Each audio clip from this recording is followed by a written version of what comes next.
அன்பார்ந்த கூட்டாளி எல்லோருக்குமே நண்பார்ந்த வணக்கங்களை தலைப்பணிந்து தெரிவித்துக் கொள்கிறேன். இன்றைக்கும் நாங்கள் வீடியோவில் என்னத்தை பற்றி பார்க்க போகிறோம்னா, பிக் டாபிக் அந்த மாதிரி இந்தியன் 2 படம் இப்போ வெளியாகிருக்கு. இந்த வந்த படங்கள்லேயே முன்முனைப்பான படம், ஒரு பெரிய படம், பிரம்மாண்ட படம், ரசிக்கக்கூடிய ஒரு படம்னா அது இந்தியன் 2. ஆனாலும் ரசிக்கிற மாதிரி இருந்துச்சா அப்படிங்கிறது ஒரு பின்னுக்கு வர வர தெரிஞ்சுக்குங்க. அதை ரசிக்கிற மாதிரியான ஒரு படம், ஆனால் ரசிக்கக்கூடிய மாதிரி இருந்துச்சா மக்களுக்கு அப்படிங்கிறத பின்னுக்கு தெரிஞ்சுக்குவீங்க. மொத இதுக்கு ஒரு லைக் மாத்திரம் கொடுக்க மறந்துடாதீங்க. நான் தியேட்டருக்கு போயிட்டு படம் பார்த்தேன், அது எல்லாமே உங்களுக்காக. அதனால் ஒரு லைக் மாத்திரம் கொடுக்க மறந்துடாதீங்க. உங்களோட அங்கீகாரம் இருந்தால் மாத்திரம். சரி, வீடியோக்குள்ளே போகலாம். பாசிட்டிவ் பக்கத்துக்கு வரலாம். அதாவது பாசிட்டிவ் பக்கத்தில் நாங்கள் சொல்லி ஆகணும். கமலோட நடிப்பு ஆனாலும் தெரியலை. கமல் நல்லா நடிச்சிருக்காரு, நல்லா ஃபேஸ் ரியாக்ஷன்லாம் காட்டியிருக்காரு. இருந்தாலும் கமல் நல்லா ரியாக்ட் பண்ணியிருந்தாலும் கூட அது ஸ்க்ரீனில் தெரிஞ்சிச்சா அப்படின்னா அது கேள்விக்குறித்தான். அதே வேளையில் சித்தார்த் பாய்ஸ் படத்தில் எப்படி ஷங்கர் பயன்படுத்தியிருந்தாரோ அதே மாதிரி பயன்படுத்தியிருக்காரு. ஒரு பொண்ணு தற்கொலை பண்ணுறப்ப ஓடுற காட்சிகள்லையா இருக்கட்டும், போலீஸ் அரெஸ்ட் பண்ணுறப்ப அந்த காட்சிகளில் இருக்கும், அதெல்லாம் பாய்ஸ் படத்தை நினைவு கூர்ற மாதிரி இருக்குது. அதாவது பழைய சித்தார்த்தை மீட்டு கொண்டு வந்த மாதிரி இருக்குது. அந்த வகையில் சித்தார்த்தோட நடிப்பும் பாராட்டத்தக்கது. அதே வேளையில் பாபி சிம்ஹாவோட நடிப்பு, கமலோடையே ட்ராவல் பண்ணுறாரு. பல வெளிமாநில வில்லன்கள் வந்தாலும் கூட அவர் கமலோட கூடவே ட்ராவல் பண்ணுற மாதிரி நடிச்சிருக்காரு. ஸோ அதுக்கு ஷங்கருக்கு பாராட்ட தெரிவிச்சாகணும். பெரிய பெரிய ஹீரோக்கள், பெரிய பெரிய ஹாலிவுட் அப்படியெல்லாம் தேடி போகாமல் பாபி சிம்ஹாவும் இப்போ தமிழ் மாதிரி தான் அந்த நடிகரை பயன்படுத்தினது ஒரு பாராட்டத்தக்க விஷயம். அதுவும் ஒரு சிறிய நடிகரை அந்த பெரிய ஒரு கெட்டப்க்கு, பெரிய ஒரு கதாபாத்திரத்துக்காக தேர்வு செஞ்சு நடித்ததுங்கிறது பெரிய ஒரு விஷயம். அதுலேயும் அவருக்கு அவ்வளோ ஹெவியான ஒரு கேரக்டர், அந்த கேரக்டரை முழு மூச்சாக எடுத்துக்கிட்டு அவர் நடிச்சிருக்காரு. ஷங்கருக்கு அந்த பாராட்டுகளை தெரிவிச்சே ஆகணும். பாபி சிம்ஹா சின்ன ஒரு ஆக்டர்னு நினைக்காம அவரையும் தனக்கு ஈக்குவலாக ப்ரொடியூஸ் பண்ணுற அந்த கமல்ஹாசனையும் பாராட்டி ஆகணும். அவ்வளவு தூரம் பாபி சிம்ஹாவோட கையில் ஒப்படைச்ச அந்த பொறுப்பை ஒப்படைச்ச இந்த கமல்ஹாசனுக்கு எதிரான ஒரு கேரக்டர் நீ தாண்டா அப்படிங்கிற ஒரு ஹெவியான கேரக்டரை ஒப்படைச்ச ஷங்கரையும் பாராட்டியே ஆகணும். ஷங்கரோட படத்தில் பிரம்மாண்டத்துக்கு பஞ்சமே இருக்காது.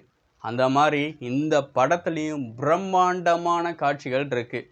சும்மா ஸ்க்ரீனுக்கு முன்னாடி போயிட்டு நீண்டா நாங்கள் எங்கே தியேட்டர்லையா இருக்கோம் இல்லை வேறு உலகத்துலையா இருக்கோம் அப்படின்னு கேட்குற அளவுக்கு அந்த ஸ்க்ரீன், அந்த டெலிவரி அப்படிங்கிறது ரொம்ப முன்முனைப்பாக இருந்துச்சு. அதே வேளையில் அழகு, அதாவது செந்தில கூட ஜீன்ஸ் படத்தில் செந்தில கூட அழகாக காட்டியிருப்பார். மற்ற படத்துலலாம் சுமாராக தான் காட்டியிருப்பாங்க. செந்தில கூட ஜீன்ஸ் படத்தில் ஓரளவு அழகாக மேக்கப் பண்ணி காட்டியிருப்பார்.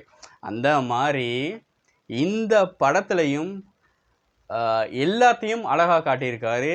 மேக்கப் பண்ணி அவங்களுக்கு ஒரு தனியாக ஒரு இது வழங்கி அவங்களுக்கு ஒரு அழகாக காட்டுறதுக்கு முன்முனைப்பை காட்டியிருக்காரு. எவ்வளவு தூரம் அழகாக காட்டிலுமோ காதல் காட்சிகளில் சித்தார்த்தா இருக்கலாம், ஃபைட் காட்சிகளில் பாபி சிம்ஹாவாக இருக்கலாம், அந்த சீன்லாம் அழகாக இருக்குது, பார்க்குறதுக்கு அழகாக இருக்குது.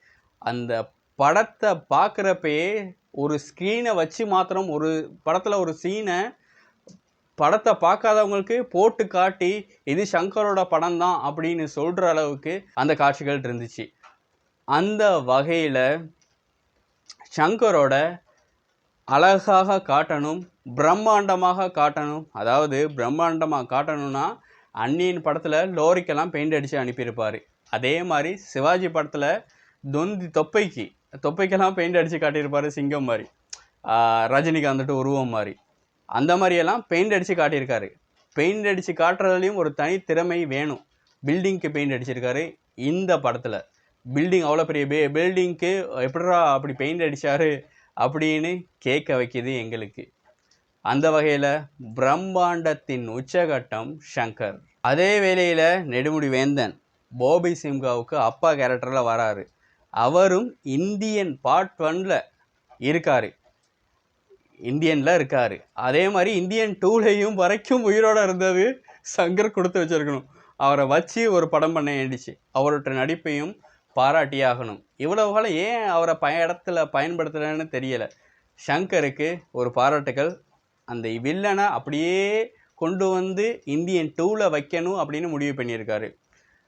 ஸோ அதுவும் படத்துக்கான ஒரு ப்ளஸ் பாயிண்ட். அந்த படத்தில் நடித்தவங்களையே இந்த படத்துக்கு கொண்டு வரதுங்கிறது சும்மா லேசுப்பட்ட காரியம் இல்லை. அதே சமயத்தில் ஒரு யூடியூபராக சித்தார்த் அவர்கள் இருப்பார். அவருக்கு ஒரு நடுத்தர வயது, அதே வேளையில் நடுத்தர பணம், அதாவது மிடில் கிளாஸ் ஒரு நபராக, நடுத்தர வயதினராக ஒரு கார்ட்டூன் உருவத்தை தான் காட்டியிருப்பாங்க, அனிமேஷன் உருவத்தை.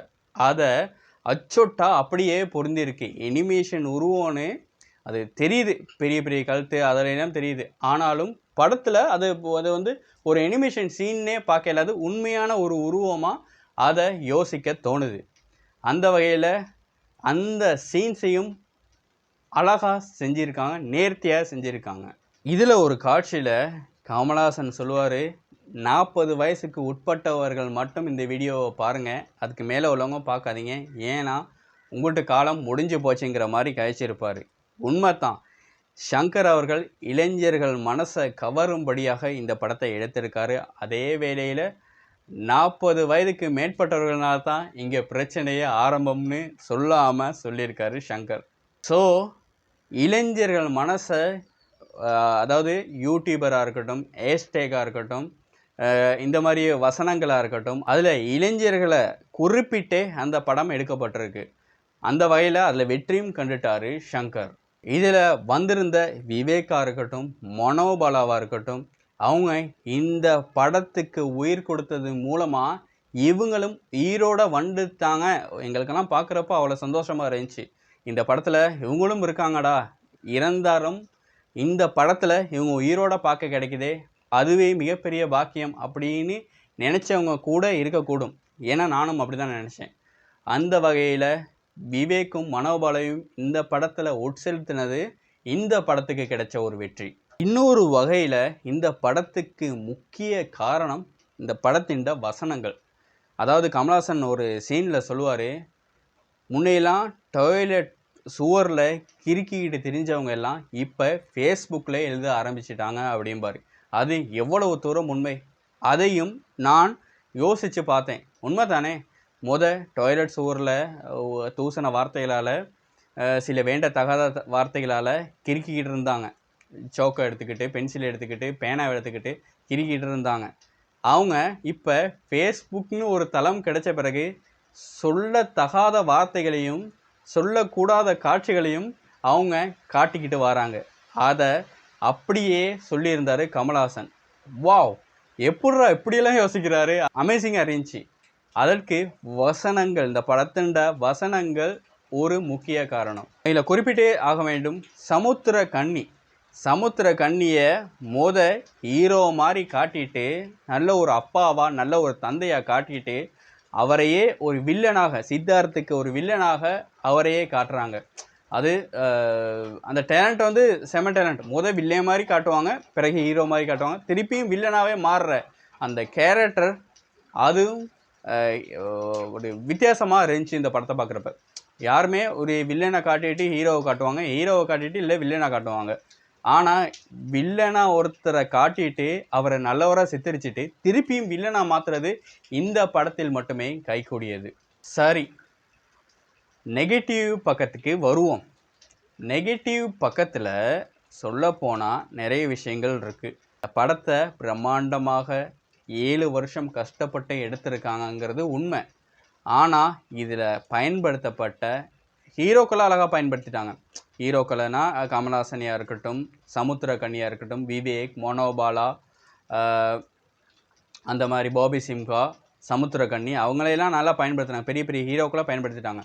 அதே வேளையில் பெண் கதாபாத்திரங்களுக்கு ஒரு மட்டமானன்னு சொல்ல இயலாது, சுமாரான ஹீரோயின்களை பயன்படுத்தியிருக்காங்க.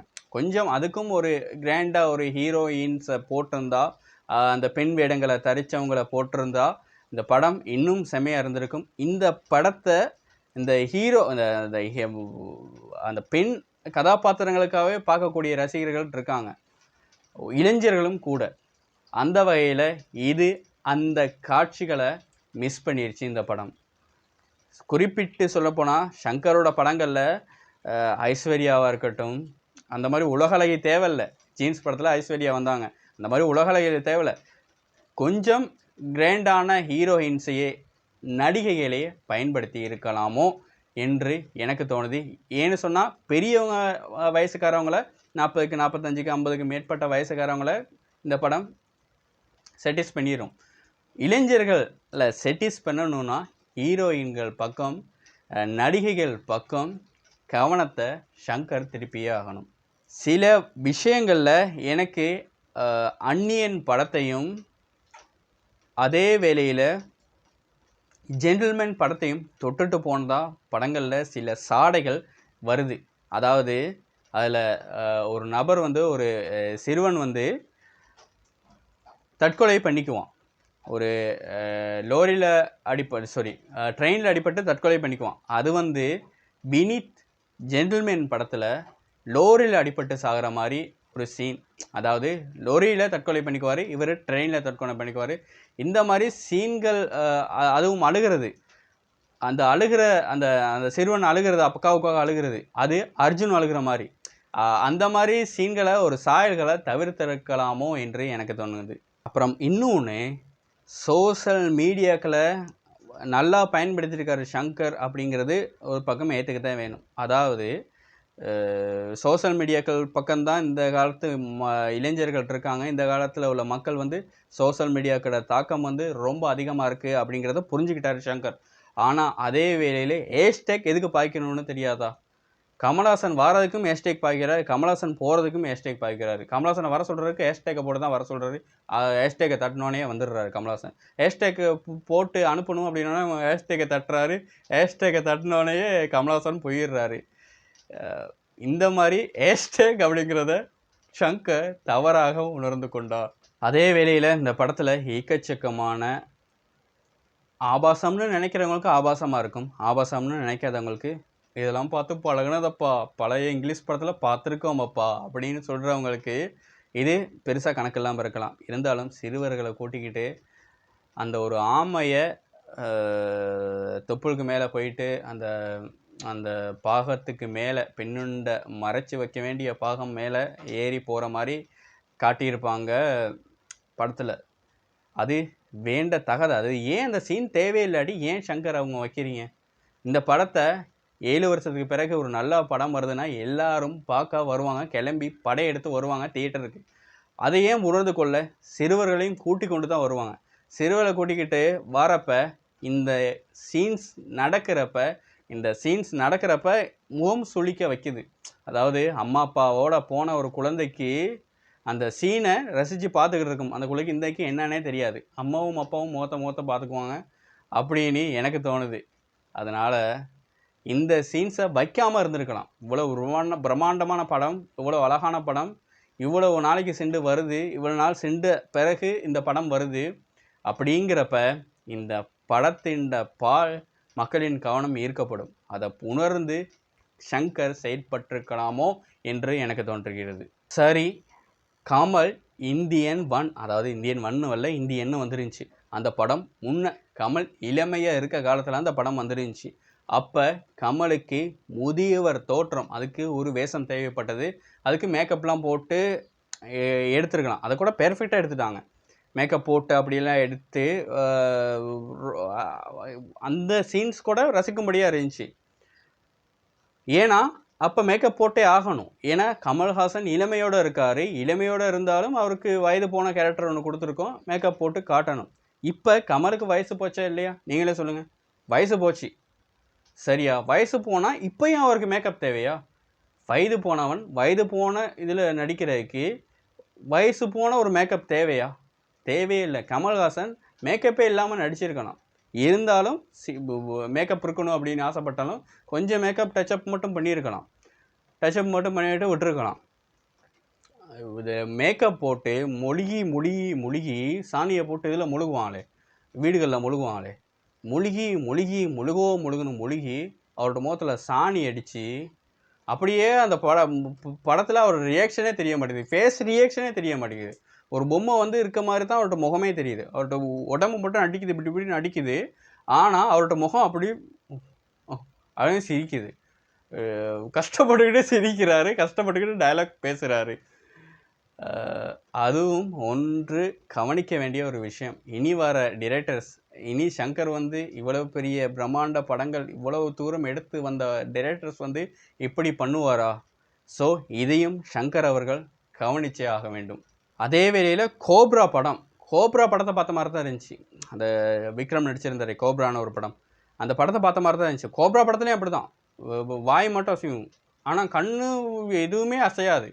கோப்ரா படத்தில் உள்ள சீன்ஸும் அப்படி தான். விக்ரம் பல கேரக்டர் போட்டு காட்டணுங்கிற பெருமைக்காக காட்டிட்டாரு. இருந்தாலும் அந்த படத்தில் அது தேவையில்லை, அனாவசியமான சீன்ஸ். இதில் யார் விக்ரமேடா போட்டிருக்கீங்க, இவ்வளோ தடிச்சு இப்படி ஊதி போயிட்டு வந்திருக்காரு அப்படின்னு. அதுக்கு நான் முகமூடி போட்டுக்கிட்டு நடிப்பேன். அதனால் இந்த மாதிரி காட்சிகளை தவிர்த்து கொள்ளணும் இனி வர டிரெக்டர்ஸ். அதை விட இதில் வர்ம கலை அப்படிங்கிறது பயன்படுத்தப்பட்டிருக்கு. ஒன்று சீனுக்கு அப்படி இப்படி பயன்படுத்தலாம், அதை டச் பண்ணிட்டு போயிருக்கலாம். இந்த படமே இந்தியன் 2 அப்படின்னு வச்சதுக்கு பதிலாக வர்மக்கலை அப்படிங்கிற ஒரு இதை வச்சுருக்கலாம். வர்மக்கலை அப்படின்னு பேர் வச்சுருக்கலாம் அந்த படத்துக்கு. ஏன்னா எது எடுத்தாலும் வர்மக்கலை. அந்த வில்லன் வந்து ஒரு கேலாக மாறிடுவார். வில்லன் வந்து ஒரு வர்மக்கலை ஒரு இப்படி அடித்தது மூலமாக அவர் ஒரு கேலாக மாறிடுவார்.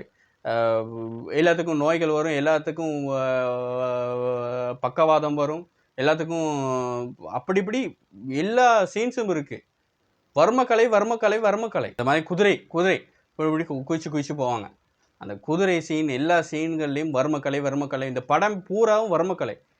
அதனால் இது வர்மக்கலைக்கான ஒரு படமா, இந்தியன் 2 படமாங்கிற ஒரு கேள்வி எங்களுக்குள்ளே வருது. வர்மக்கலையும் அழகாக பயன்படுத்தியிருக்கலாம். வர்மக்கலையில் சில மிஷன் இம்பாசிபிள் அப்படிங்கிற மாதிரி ஒரு இம்பாசிபிளான விஷயங்கள் நடந்திருக்கு. அதாவது வர்மக்கலையால் சில விஷயங்கள் ஏலும், சில முரண்பாடான விஷயங்களை இந்த வர்மக்கலை மூலமாக கொண்டு வந்திருக்காரு. அதுக்கு சங்கரோட தலையில் 3 கொட்டு கொட்டியே ஆகணும். ஸோ இந்த படத்தில் வர்மக்கலைங்கிறது லேசாக டச் பண்ணிட்டு போயிருக்கலாம். இந்த கடத்தில் பூராவுமே வர்மக்கலை அங்கே இங்கே வந்து போகுது. எந்தெந்த இடத்துல சங்கரால் சமாளிக்க இல்லையோ அந்த இடத்துலையும் வர்மக்கலையை கொண்டு வந்துடுறாரு. ஸோ இந்த விஷயத்தையும் சங்கர் அவர்கள் கவனித்து பார்க்கணும். அதே வேளையில் ஏஆர் ரகுமான்ட இசை இல்லாதது பெரிய ஒரு குறை, அதை பிறகு சொல்கிறேன். ஆனாலும் சொல்லியிருக்காங்க, ஏஆர் ரகுமான் தான் அது ஒரு சீன்ஸ் வருது. அந்த சீனில் சொல்கிறாரு, தம்பிராமையா சொல்கிறாரு, என்னம்மா உன் கல்யாணத்துக்கு கூட ஏஆர் ரகுமான கச்சேரி வச்சுருந்தனே அப்படிங்கிறாரு. ஏண்டா கல்யாணத்துக்கு கச்சேரி வைக்கிற அளவுக்கு கேவலமாயிட்டாரடா ஏஆர் ரகுமான். அனிருத் வைக்க சொல்லியிருக்குது. ஏஆர் ரகுமான் அவ்வளோ கேவலமாக போயிட்டாரா சங்கருக்கு? இந்த படத்தில் ஏஆர் ரகுமானை பயன்படுத்தலை, ஏஆர் ரகுமான்ட பேரை பயன்படுத்தாமலே படத்தை எடுத்து வச்சுருக்கலாம். இதுக்கு ஏன்டா கல்யாணத்துக்கு கச்சேரிக்கு அது இதுக்கு வருவார்னு ஏஆர் ரகுமான் பேரையும் நாசம் பண்ணிட்டீங்களே சங்கர். அதுலேயும் ஏஆர் ரகுமான்ட சில சாங்ஸ் வருது, அந்த சாங் வர்றப்பே சும்மா எங்களுக்கு ஒரு குதூகலமாக இருக்குது. ஏஆர் ரகுமான்ட சாங் இந்த படத்தில் இல்லாமல் இல்லை, இருந்து இடையில வந்துட்டு போகுது. அந்த படத்தில் வர்ற அந்த சீன்களே பூஸ் பம்பாக இருக்குது. ஆஹா, அந்த பழைய படத்தை பார்த்த ஒரு ஃபீலிங் எந்திரிச்சு வருது. அந்த ஃபீலிங்கை இந்த படத்துலையும் ஏஆர் ரகுமானை வச்சு பண்ணியிருக்கலாமே. அதாவது அதே பாடல்களை ரீமேக் வடிவத்தில் சரி கொடுத்துருக்கலாமே. அதை ஏன் மிஸ் பண்ணாங்க அப்படிங்கிறது எனக்கு தெரியல. அந்த ரீமேக் இப்போ இந்த படத்தில் அனிருத் மியூசிக்காக இருக்கலாம், ஆனால் ஏஆர் ரகுமான்ட பிஜிஎம் தான் வந்துட்டு போகுது. அப்போ இந்த படத்துக்கு ஏஆர் ரகுமான கொஞ்சம் புதிய வடிவமைப்பாக இந்த படத்துக்கு அடிக்க சொன்னால் அடிச்சுட்டு போயிருக்க போகிறாரு. அதுவும் மக்களுக்கும் ரசிகர்களுக்கும் ரசிக்கும்படியாகவும் அந்த காட்சிகள் இடம்பெற்றிருக்கும். இந்த படத்தை இன்னொரு லெவலுக்கு தூக்கி காட்டியிருக்கும் அந்த சீன்ஸ், அதையும் சங்கர் அவர்கள் மிஸ் பண்ணிட்டாரு. அதை விட ஏஆர் ரகுமான் ரஹ்மானுக்கு ஒரு அவப்பெயரை கொண்டு வர மாதிரி இந்த படத்தில் கல்யாண கச்சேரிக்கு ஏஆர் ரஹ்மான் அப்படின்னு சொன்னது மூலமாக என்ன சங்கருக்கு ஏஆர் ரஹ்மான் மேலே கோவம்னு தெரியல. எனக்கு தெரியாமல் குறைகளும் நிறைகளும் மிஸ் பண்ணியிருக்க கூடும். நான் அதில் குறைகளை எதை நினைக்கிறீங்க, நிறைகளை எதை நினைக்கிறீங்க அப்படிங்கிறத கீழே பதிவிட மறக்காதீங்க. இன்னொரு வீடியோவில் சந்திக்கலாம். அது வரைக்கும் விடைபெறுவது உங்கள் கூட்டாளி எனக் ராயல். பாய், டேக் கேர்.